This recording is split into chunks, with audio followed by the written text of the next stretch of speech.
Hello, Mzansi. You are listening to Oma's Inside Track, proudly brought to you by Food for Mzansi. Officially, this is the world's best podcast for 2024, as awarded by WAN EFRA, the global organization for the world's press. I am your host, Patricia Tembo, and welcome to this episode. This episode is set to be informative and practical as we welcome Kamogelo Thobejane, who is a poultry farmer and agriculturalist by profession. Kamogelo, welcome to today's episode. Hi, thanks for giving me this opportunity. Awesome. Very excited to speak to you, and unpack this topic. What role does marketing play for agricultural businesses, for someone who is wanting to sell their produce? The marketing role, it increases the sales. The more you advertise your businesses, the more people will know about you. Because if you don't do marketing, no one will know about you. And one thing I've learned, a happy customer is also a marketing strategy. When your customers are happy, they'll go out marketing your business. And marketing your business will be able to stand out with your competitors. Because, we do have competitors. The more you go on about marketing, then the more people know about you, be able to stand out with your competitors. Yes. I like how you mentioned that happy customers is part in the marketing. So how do you determine the best market for your produce? By doing market research, going out, doing market research, getting to know what your customer wants, we call customer needs. By doing that, you'll be able to determine the best market for your produce. Selling to different markets. I know there's the informal markets where I guess it's more accessible, and then there's the formal markets. How do you balance both? What is your advice for a farmer who's maybe still in informal market trading, but they want to go more into a formal market? What advice do you have in balancing formal and informal markets with your agribusiness? The pricing strategy. With formal, they buy inbound, and when you are selling to informal. With informal, they buy 1 million, some they buy 10, but with formal market, they buy more than 10,000. They buy inbound, and I think pricing strategy, it will work for them. So when you're selling formal markets, your price will not be the same as you are selling to informal markets. In the informal one, you go less because they are buying inbound. I think that's how you can balance the market. And just to follow up what you said, can you explain your pricing strategy, I think is what you said. Can you explain that a little bit more and how one would go about pricing? The pricing, you'll be differentiating your products. So like myself, I'm selling slaughtered chickens with insides.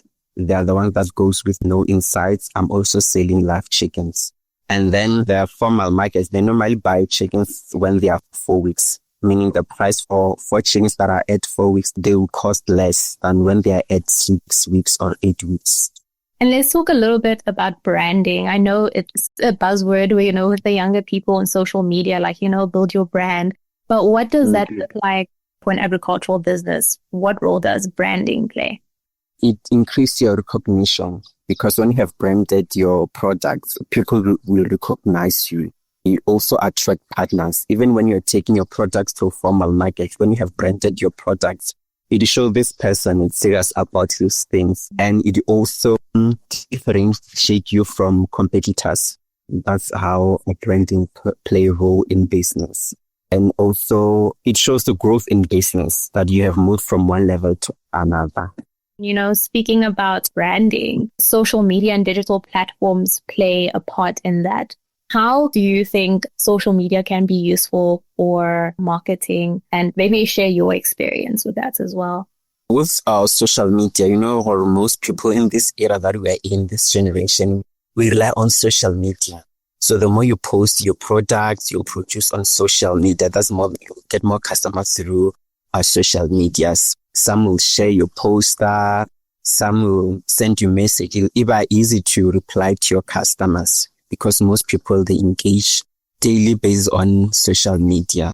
Social media, it does help with marketing our produce because more people, they rely on social media and they believe in what they see. If they see that you are selling chickens, I sold chicken to Patricia, and they like, oh, this thing is real. It does exist. Hey. Maybe let's speak a little bit more about the financial aspects.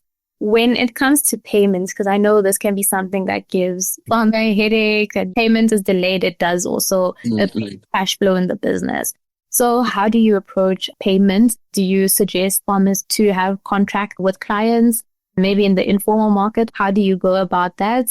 Maybe if you can give some tips on managing payments when running an agricultural business.